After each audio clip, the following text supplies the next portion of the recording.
Hello everyone, welcome to my YouTube channel PKMMGS centre. इस वीडियो में हम लोग भारतीय इतिहास के बारे में जानकारी प्राप्त कर रहे हैं और आज हम लोग का जो टॉपिक है वह है गुप्त साम्राज्य। इसके बारे में हम लोग आज जानेंगे गुप्त साम्राज्य के बारे में क्या क्या मेन चीज़ें थी, क्या क्या बातें थी, इसके बारे में हम लोग आज विस्तृत रूप से चर्चा करेंगे। आइए हम लोग देखते हैं कि गुप्त साम्राज्य का उदय कब हुआ और उसका अंत कब हुआ। तो हम लोग चलते हैं, देखते हैं कि गुप्त साम्राज्य का उदय 3री शताब्दी के अंत में प्रयाग के निकट कौशाम्बी में हुआ।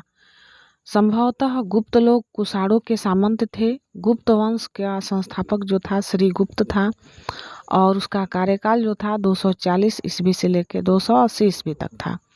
श्री गुप्त का उत्तराधिकारी जो था वह घटोत्कच था और वह 280 ईस्वी से लेकर 320 ईस्वी तक रहा। गुप्त वंश का प्रथम महान सम्राट चंद्रगुप्त प्रथम था। वह 320 में गद्दी पर बैठा। उसने लिच्छवी राजकुमारी कुमार देवी से विवाह किया। उसने महाराजा धीराज की उपाधि धारण की। गुरु संवत 319 से लेकर 320 ईस्वी की शुरुआत चंद्रगुप्त प्रथम ने की। चंद्रगुप्त प्रथम का उत्तराधिकारी जो हुआ वह समुद्रगुप्त हुआ, जो 335 ईस्वी में राजगद्दी पर बैठा। उसने अपने आर्यावर्त के 9 शासकों को दक्षिणावर्त के 12 शासकों को पराजित किया। यानी कि वह आर्यावर्त के 9 शासकों को पराजित किया और दक्षिणावर्त के 12 शासकों को पराजित किया। इन्हीं विजयों के कारण उसे भारत का नेपोलियन कहा जाता है। तो क्वेश्चन आता है कि भारत का नेपोलियन किसे कहा जाता है, तो किसे कहा जाता है? समुद्रगुप्त को। इसने अश्वमेधकर्ता, विक्रमांक एवं परम भागवत की उपाधि धारण की। इसे कविराज भी कहा जाता है। समुद्रगुप्त जो था वो विष्णु का उपासक था। समुद्रगुप्त जो था वह संगीत प्रेमी था, तो इसलिए इसका अनुमान जो लगाया जाता है उसके सिक्कों पर उसे वीणा वादन करते हुए दिखाए जाने से यह अनुमान लगाया जाता है कि वह संगीत प्रेमी था। समुद्रगुप्त का दरबारी कवि जो था हरिदेश था, जिसने इलाहाबाद प्रशस्ति लेख की रचना की। यह प्रशस्ति लेख जो है वह कहाँ पे है? तो इलाहाबाद पे है। और इसका जो लेखक है वह कौन है? कवि हरिदेश था। परम भागवत की उपाधि धारण करने वाला प्रथम गुप्त शासक जो था वह समुद्रगुप्त था। गया एवं नालंदा से मिले 2 ताम्रलेख में समुद्रगुप्त को परम भागवत कहा गया है। समुद्रगुप्त का उत्तराधिकारी चंद्रगुप्त सेकंड हुआ, जो 380 ईस्वी में राजगद्दी पर बैठा। इसके शासनकाल में चीनी बौद्ध यात्री फाहियान भारत आया था। शकों पर विजय के उपलक्ष्य में चंद्रगुप्त सेकंड ने चांदी के सिक्के चलवाए। चंद्रगुप्त द्वितीय ने विक्रमादित्य की उपाधि धारण की। यह उपाधि उससे पूर्व 57 ईस्वी पूर्व में उज्जैन के शासक ने भी पश्चिमी भारत में शक क्षत्रपों पर विजय पाने के उपलक्ष्य में धारण की थी। साब चंद्रगुप्त सेकंड का राजकवि था, यानी जो साब था वह चंद्रगुप्त द्वितीय का राजकवि था। चंद्रगुप्त द्वितीय के समय में पाटलिपुत्र एवं उज्जैनी विद्या का जो था वह प्रमुख केंद्र था। अनुश्रुति के अनुसार चंद्रगुप्त द्वितीय के दरबार में 9 विद्वानों की एक मंडली निवास करती थी, जिसे नवरत्न कहा जाता था। तो यह प्रश्न आता है कि नवरत्न जो है वह किसके शासनकाल में, किसके दरबार में हुआ करते थे? तो वो हुआ करते थे चंद्रगुप्त द्वितीय के दरबार में। ये महाकवि कौन कौन है? कालिदास संभवतः उनमें अग्रगण्य थे। कालिदास के अतिरिक्त उनमें थे धन्वंतरी, छपकगढ़ जो थे फलित ज्योतिष के विद्वान थे, और अमर सिंह यह कोशाकार थे और शंकु वास्तुकार थे। बेताल भट्ट घटक पर जो थे वो 12 मिरीह खगोल विज्ञानी थे, और बररुचि जो थे इनके जैसे विद्वान सारे इसके दरबार में हुआ करते थे। चंद्रगुप्त द्वितीय का संधि विग्रहिका सचिव जो थे वो वीरसेन शैव मतावलंबी था, जिसने शिव की पूजा के लिए उदयगिरी पहाड़ी पर एक गुफा का निर्माण करवाया था। वीरसेन व्याकरण, न्याय मीमांसा एवं शब्द का प्रकांड पंडित था, एक कवि भी था। चंद्रगुप्त द्वितीय का उत्तराधिकारी जो हुआ वह कुमार गुप्त प्रथम हुआ या गोविंद गुप्त, मतलब इसका दो नाम है, कुमार गुप्त या गोविंद गुप्त। यह कार्यकाल जो था इनका 415 ईस्वी से लेकर 454 ईस्वी तक रहा। चंद्रगुप्त द्वितीय का उत्तराधिकारी कुमार गुप्त प्रथम या गोविंद पुत्र था। इसका कार्यकाल 415 ईस्वी से लेकर 454 ईस्वी में। नालंदा विश्वविद्यालय की स्थापना कुमार गुप्त ने की थी। तो प्रश्न आता है कि नालंदा विश्वविद्यालय की स्थापना किसके द्वारा की गई थी? तो यह कुमार गुप्त के द्वारा की गई थी।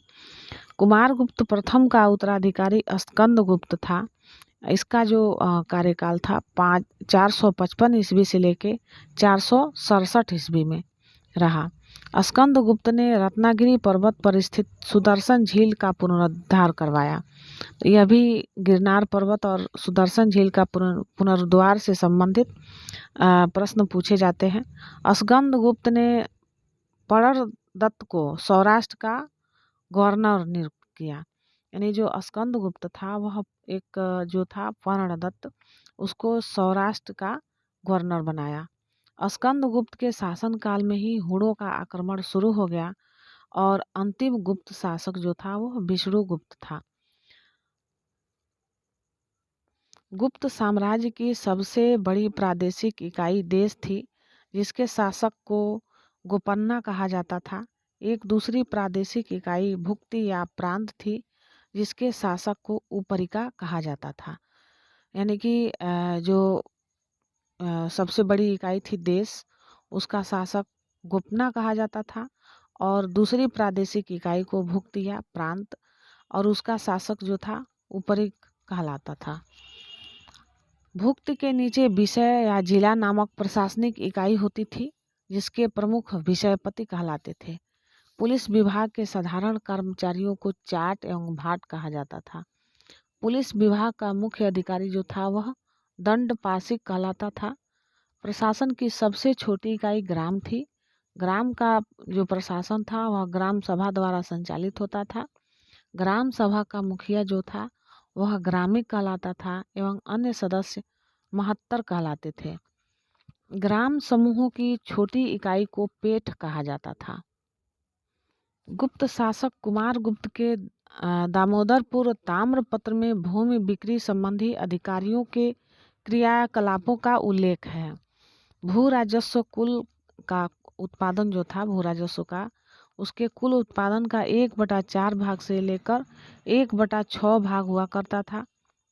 गुप्त काल में बलात् श्रम यानी विशिष्ट राज्य के लिए आय का एक स्रोत माना जाता था। इसे जनता द्वारा लिया जाने वाला कर भी माना जाता था। आर्थिक उपयोगिता के आधार पर निम्न प्रकार की भूमि थी। पहला था क्षेत्र जो था वह कृषि करने योग्य भूमि थी। वास्तु था जो वास करने वाले योग्य भूमि का नाम था। चारागाह भूमि जो था पशुओं के चारा हेतु योग्य भूमि को माना जाता था।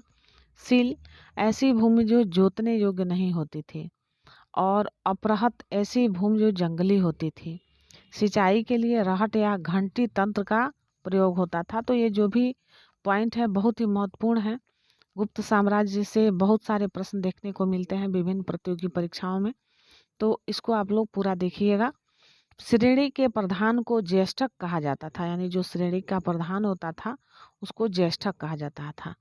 गुप्त काल में उज्जैन सर्वाधिक महत्वपूर्ण व्यापारिक केंद्र था। यानी कि जो उज्जैन था वह गुप्त काल का सबसे महत्वपूर्ण व्यापारिक केंद्र हुआ करता था। गुप्त राजाओं ने सर्वाधिक स्वर्ण मुद्राएं जारी की। इनकी स्वर्ण मुद्राओं को अभिलेख में दिनार कहा गया। गुजरात के बाद गुप्त राजाओं ने बड़ी संख्या में चांदी के सिक्के जारी किए, जो केवल स्थानीय लेन देन में चलते थे। कायस्थों का सर्वप्रथम जो वर्णन है याज्ञवल्क्य के स्मृति में मिलता है।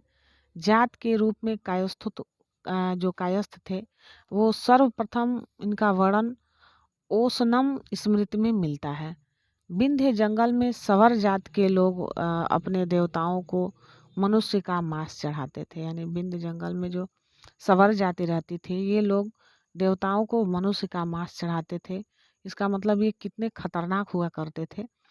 इस बात को देखते हुए पहली बार किसी के सती होने का प्रमाण 510 ईस्वी के भानुगुप्त जो थे उनके एरण अभिलेख से प्राप्त होता है। यानी कि पहली बार सती होने का प्रमाण मिला है 510 ईस्वी में, और उस समय भानुगुप्त का शासन काल था, और एरण अभिलेख में इसका जो प्रमाण है वो मिलता है, जिसके लिए किसी भोज राज की मृत्यु पर उसकी पत्नी के सती होने का उल्लेख है।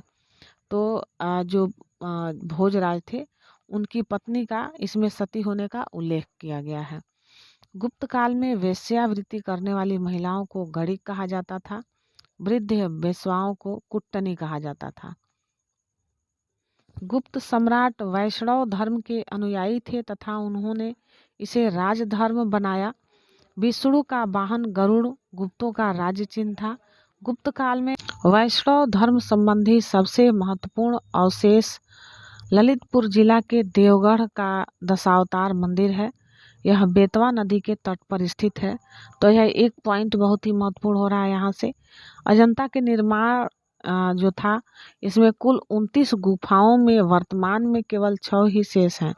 यानी जो इनका निर्माण हुआ था 29 गुफाओं का, अब इस समय इसमें से केवल 6 ही शेष बचे हुए हैं, जिनमें गुफा संख्या 16 और 17 ही गुप्तकालीन है। इसमें गुफा की संख्या 16 में उत्कीर्ण मरणासन राजकुमारी का चित्र प्रशंसनीय है। गुफा संख्या 17 के चित्र को चित्रशाला कहा गया है।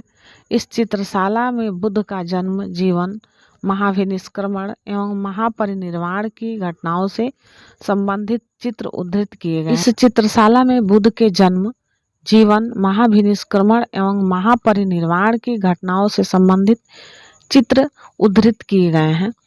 और इसमें महाभिनिष्क्रमण का अर्थ होता है ज्ञान को प्राप्त करना, और महापरिनिर्वाण का अर्थ होता है कि निर्वाण को प्राप्त करना यानी मृत्यु को प्राप्त करना।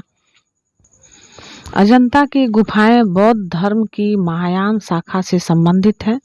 गुप्त काल में निर्मित अन्य गुफा बाघ की गुफा है, जो बाघ जिला धार मध्य प्रदेश में है नामक स्थान पर, यानी धार नामक स्थान पर है जो मध्य प्रदेश में है। यह विंध्य पर्वत को काटकर बनाई गई है।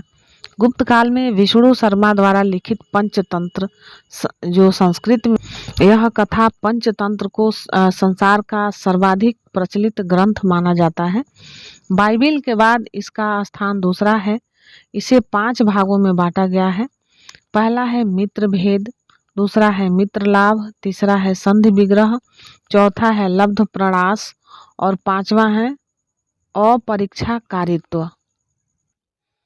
आर्यभट्ट ने आर्यभट्टियम एवं सूर्य सिद्धांत नामक ग्रंथ लिखे।